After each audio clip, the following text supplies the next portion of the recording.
Alabama season's over, right? As far as playoff is concerned. Yeah. Probably not winning. You're not winning the West. You're not going to make the playoff.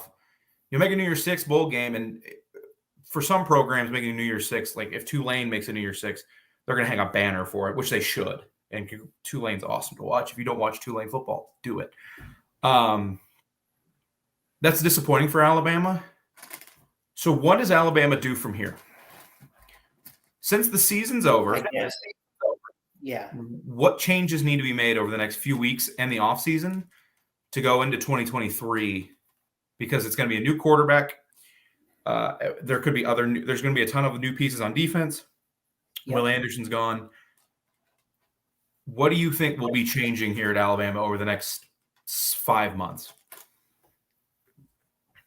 Look, I don't know if the rumors are true about, Bill O'Brien being the coach, but if Alabama fans are really calling for him to get fired, and Nick Saban, who does not miss a detail of the game, sees fit, maybe we have to clean house a little bit and have to fire and find new coordinators. I don't know.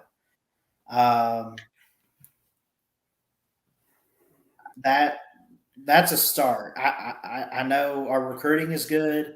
We'll have new faces. We'll have some experience. We'll get some guys back. You mentioned Bryce Young. He'll most likely go to the NFL. The quarterback situation is interesting. I think it most likely will be a guy in Jalen Milroe and then Ty Simpson behind him. I think it's going to be Ty. Right. Oh, okay. I think it's going to be Ty. Nice. I don't want to talk too much about 2023 because we still got a couple games or 3 games to play. Yeah. But I think it's going to be Ty. Okay. I think with an offseason, he's going to get to a point where he can be the starter. I like Milroe. I think you can do things with him in certain packages. As you saw against Arkansas, like he's an insane athlete. Yeah, he is. But it would stun me if he got to a point where Nick Saban trusts him to throw the ball like he wants to throw the ball in the modern day of college football. Okay. I mean, he's and this isn't a shot because he did a lot of great things and he's doing great things today, but he's like a C version of Jalen Hurts throwing the ball right now, maybe a B version of Jalen Hurts.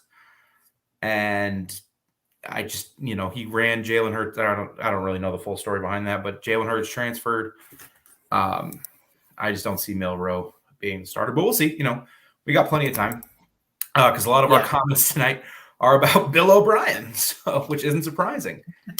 Yeah. Usually my comments are chock full of fire Bill O'Brien and fire Pete Golding. So. Yeah. I see it everywhere, man. I mean, there's definitely, obviously, some changes that have to be made in Tuscaloosa right now, and it might be to fire the coordinators.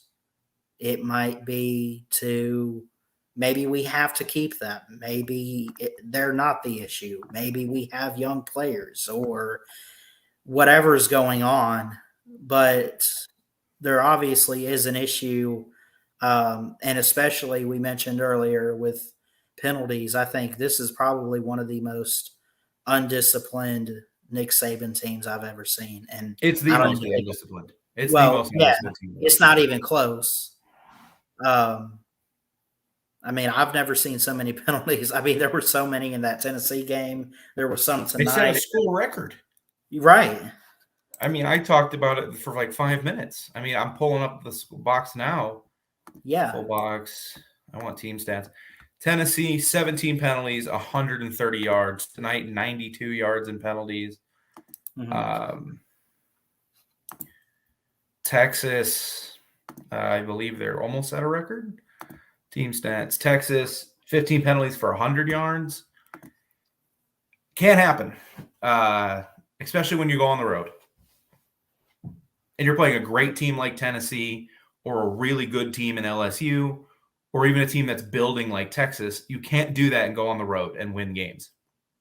Yeah. Alabama, the SEC this year is pretty.